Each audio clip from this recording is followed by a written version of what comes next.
In the vast silence of the Mongolian steppe, where the horizon stretches endlessly in every direction, a single felt tent stood against the early dawn. Inside that tent, in the year 1162, a newborn child cried for the first time. His mother, Holun, held him close to her chest and whispered his name, Temujin. Outside, the wind brushed through the tall grass, carrying a strange heaviness, as if the world itself sensed that something significant had just begun. The elders who visited the tent later that day spoke in low voices, saying the air felt different, as though the land already knew this child would one day shape its fate. Temujin's earliest years unfolded in hardship. His father, Yishuge, a respected chieftain, was poisoned by rivals when Temujin was still a boy. The tribe, afraid and leaderless, abandoned his family to survive alone on the frozen steppe. Hualun gathered her children and taught them how to endure cold nights without fire, how to chew wild roots for food, and how to survive when the world seemed determined to erase them. She reminded them every night that hunger, loneliness, and loss were not curses but teachers. Her words shaped Temujin more deeply than any blade or battle later would. In these years of struggle, Temujin learned the secrets of the land. He learned how snow cracked differently under the feet of prey, how the wind carried distant voices, and how people's eyes often revealed their true intentions long before their words did. He learned that leadership was not about commanding fear, but about surviving with those who believed in you. These lessons became the foundation of everything he would one day build. But the world did not relent. One day, enemies from a rival clan ambushed him, dragging him away and locking a heavy wooden collar around his neck. They mocked him as he sat tied to a post, calling him the child of a ghost, the abandoned son of a dead chief. Night after night, he lay under the cold moonlight, staring at the sky and wondering whether he would ever be free again. That collar was meant to break his spirit, but instead it forged it. Temujin escaped under a full moon. A guard became careless, the wind shifted, and Temujin seized the moment. He smashed the lock, ran barefoot across the reeds, and vanished into the darkness. That night, the frightened boy died, and in his place emerged a survivor with an iron will. The steppe does not reward weakness, it rewards those who refuse to surrender. Temujin understood this truth better than anyone. As he grew older, people began to gather around him, first a few, then dozens, then hundreds. They came not because he was born noble, but because he listened, because he rewarded loyalty and punished betrayal, because he treated the lowest herder with the same seriousness as a seasoned warrior. In a world where tribes rose and fell like waves on the sea, Temujin offered stability, discipline, and purpose. By the time he reached adulthood, he had accomplished something no one before him had dared to imagine. He united the steppe tribes that had spent centuries fighting one another. Each oath of loyalty, each alliance, each victory brought him closer to a destiny whispered by the wind since the day he was born. In the year 1206, near the banks of the Onon River, leaders from every tribe gathered beneath a sky of silver clouds. They raised Temujin upon their shields and proclaimed him with a new name, Genghis Khan, the universal ruler. At that moment, as the cheers echoed across the plains and the wind swept violently through the camp, it felt as though the earth itself recognized its new master. The boy who once starved in the cold was now the ruler of all the tribes under the eternal blue sky.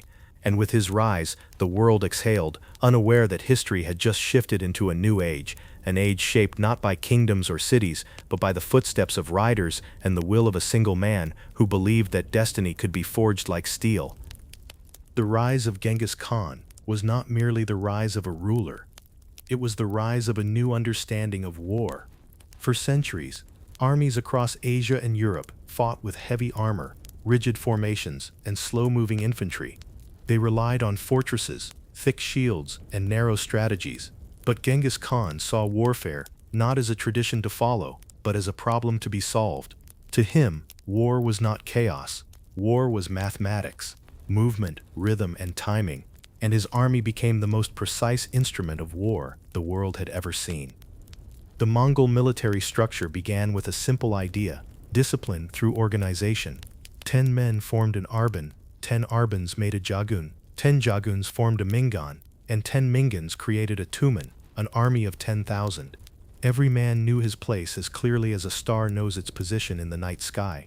Orders moved from one level to the next in perfect silence, through gestures, flags, or smoke signals. A Mongol unit could shift direction mid-charge with the same ease a flock of birds changes formation. No shouting, no confusion, only movement, fluid and perfectly synchronized. Unlike the armies they fought, Mongols did not carry their lives on their backs. Every warrior traveled with several horses, switching mounts before any horse tired. This allowed them to cover distances that other armies considered impossible. A Mongol force could ride 100 kilometers in a single day, striking from horizons where enemies did not even think danger existed. To cities and kingdoms of the medieval world, they appeared like ghosts, everywhere at once, unstoppable and unpredictable.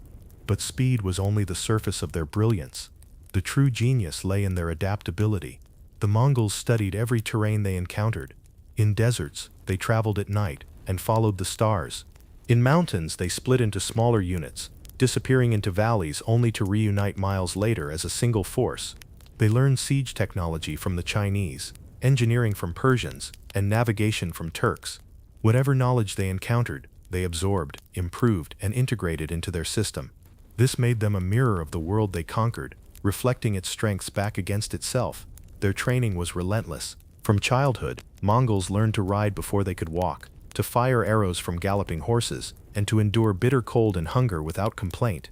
Every warrior was expected to hunt alone for days, track animals silently, and return with food. These hunts taught them stealth, patience, and precision, the same qualities they used in battle. A Mongol archer could hit a target at full speed, turning his body completely to release an arrow behind him without slowing down. That maneuver, the famous Parthian shot, became one of their deadliest signatures.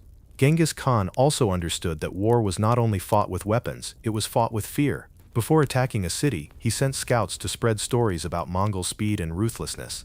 Some cities surrendered without a single arrow being fired simply because they believed resistance was hopeless. Others, after witnessing the destruction of a neighboring city, opened their gates in hope of mercy. Fear traveled faster than any horse, and the Mongols used it with calculated intent. But fear alone was never the foundation of their success. It was loyalty, fierce, unbreakable loyalty, that held the Mongol army together. Genghis rewarded talent wherever he found it, regardless of a man's birth or rank.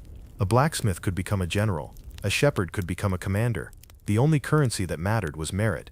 This system created a culture in which every warrior felt personally responsible for the empire's success, for failure meant dishonor not only to one's unit but to the entire army. Communication across the battlefield was another advantage unmatched in the medieval world. Colored banners signaled formations, drums announced opening attacks, whistles commanded retreats and feigned withdrawals, and if darkness fell, torches and lanterns took their place, turning the battlefield into a language of lights. Every symbol, every sound had a meaning known to every soldier, allowing the army to move as a single organism, even in the chaos of night. Perhaps the most famous tactic of the Mongols was the feigned retreat. They would pretend to flee, dropping weapons or acting panicked, drawing pursuing armies into ambushes or traps. In reality, the retreat was an intricate dance requiring extreme discipline. One mistake could turn it into genuine disaster. Yet the Mongols executed it flawlessly, again and again, tricking even the most experienced generals. Whole kingdoms collapsed because they believed the Mongols were running, when in truth, they were repositioning. By the height of Genghis Khan's reign, the Mongol army had become something the world had never seen before, a weapon of precision, capable of striking anywhere, adapting to anything, and defeating any who stood against it.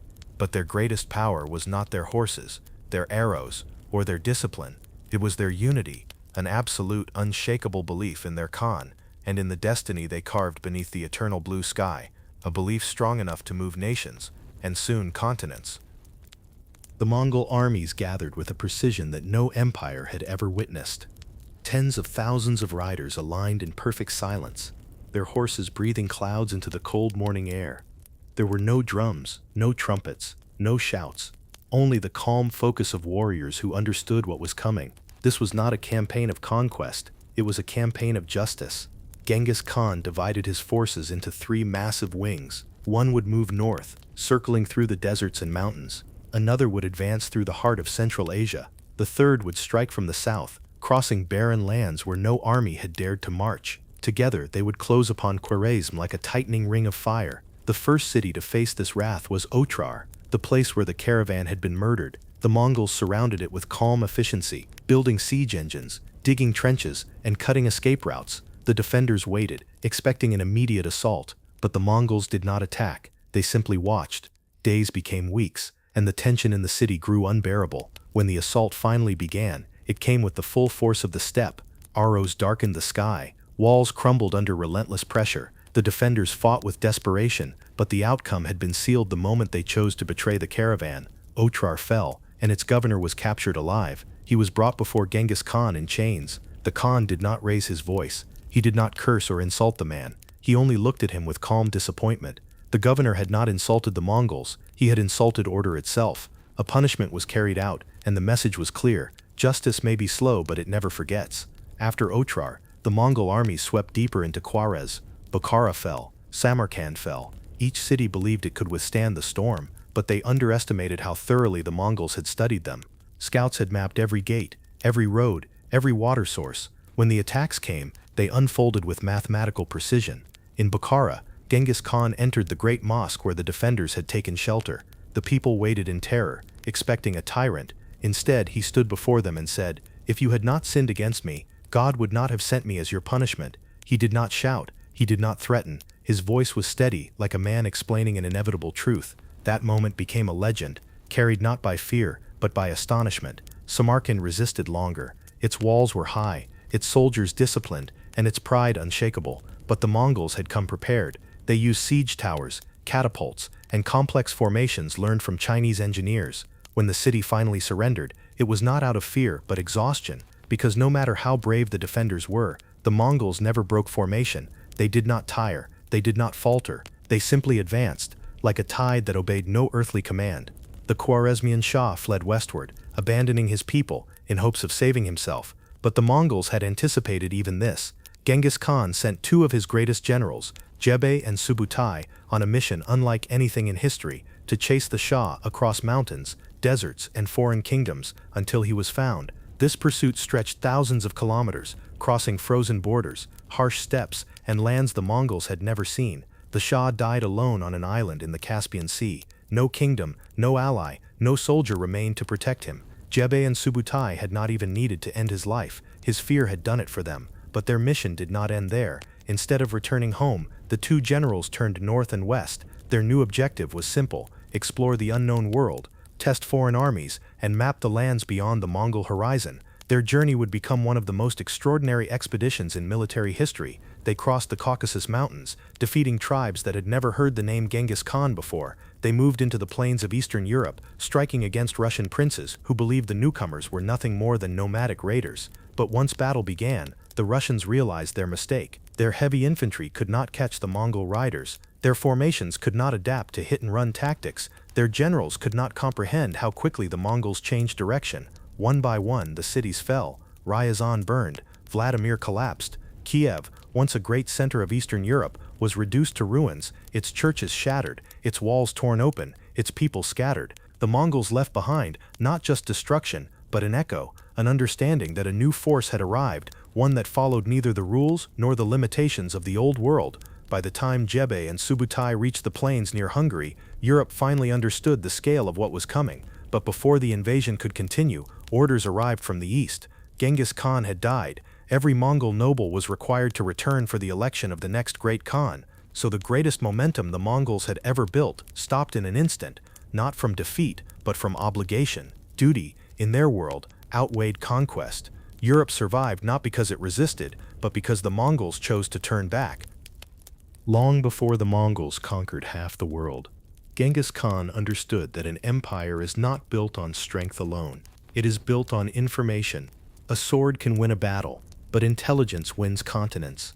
For this reason, he created one of the most advanced communication and surveillance networks the medieval world had ever seen. This system was called the Yam, a relay network of stations, horses, riders, and messengers that stretched across valleys, deserts, mountains, and endless plains. Every 30 to 40 kilometers, a station stood ready with fresh horses, warm fires, and supplies. A messenger arriving at full speed could switch mounts instantly and continue without slowing down. Through the YAM system, messages that once took months could now travel across an entire continent in days. Soldiers could report enemy movements within hours, governors could request help before rebellions even began, and merchants could move safely through lands that were once plagued by bandits and chaos. The yam stations were more than communication centers. They were the nervous system of the empire. Here, information was gathered, copied, and redistributed. Reports from scouts, whispers from travelers, and warnings from border patrols all passed through these posts. Even the smallest detail, a caravan arriving late, a stranger asking unusual questions, a rumor of unrest, was recorded and sent forward. From this river of information, Genghis Khan built a map of the world that no other ruler possessed. He knew where rivers ran low, which cities had weak gates, which princes hated each other, and which kingdoms were secretly preparing for war. Knowledge became his greatest weapon, sharper than any blade in his armies. To support this network, the Mongols maintained an entire class of elite scouts and spies. These men were shadows among shadows. They traveled disguised as monks, merchants, healers, or wandering storytellers. They entered distant cities long before the army arrived, gathering everything: market prices, fortification designs, the temperament of rulers, the loyalty of soldiers, and the mood of the people. When a Mongol army stood outside a city's walls, they already knew how many defenders were inside. They knew where the food was stored, which gates were strongest, and which were weak.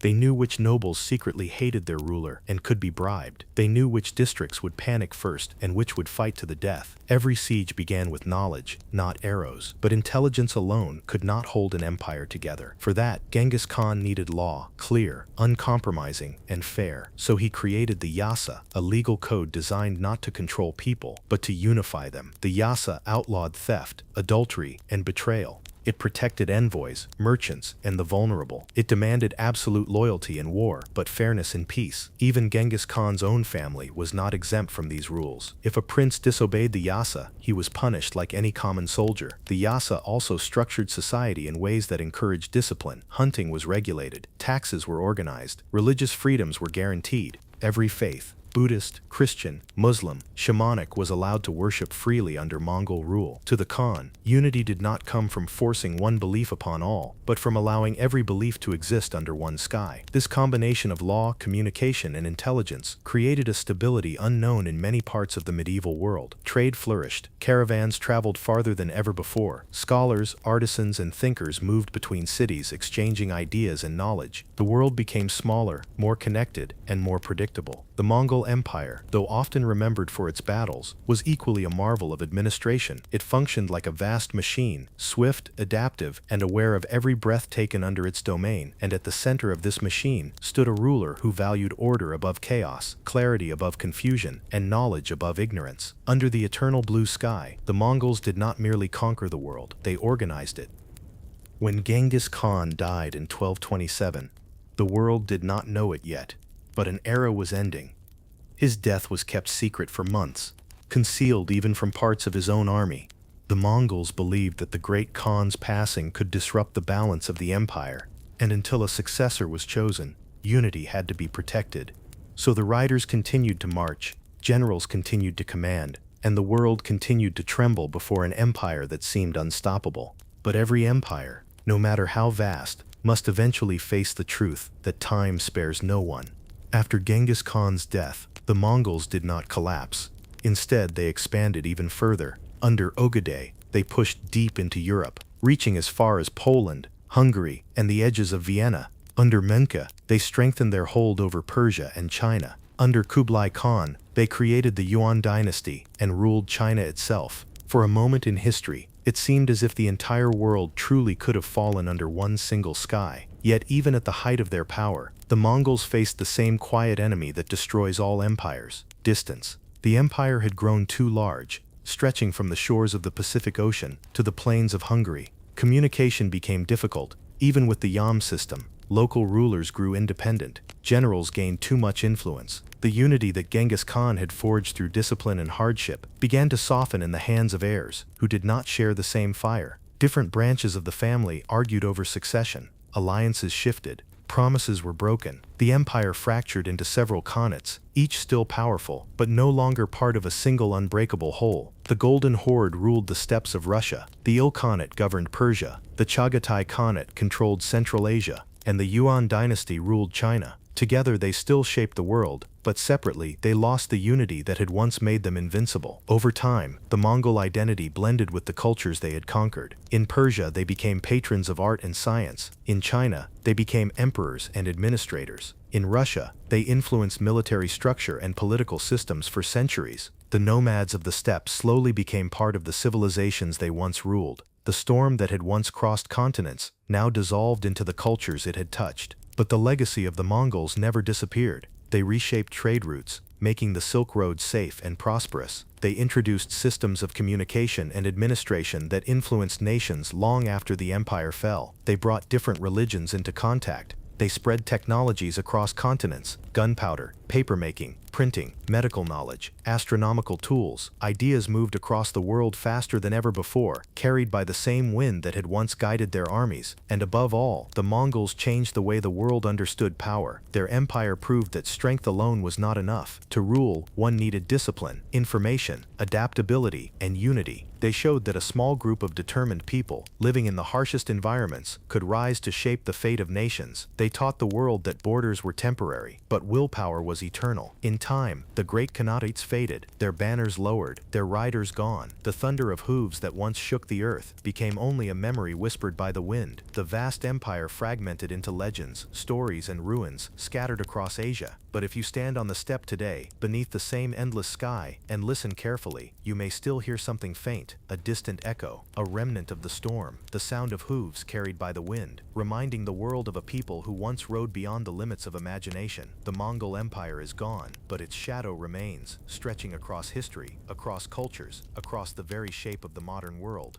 And as long as the wind moves across the steppe, the memory of Genghis Khan will move with it.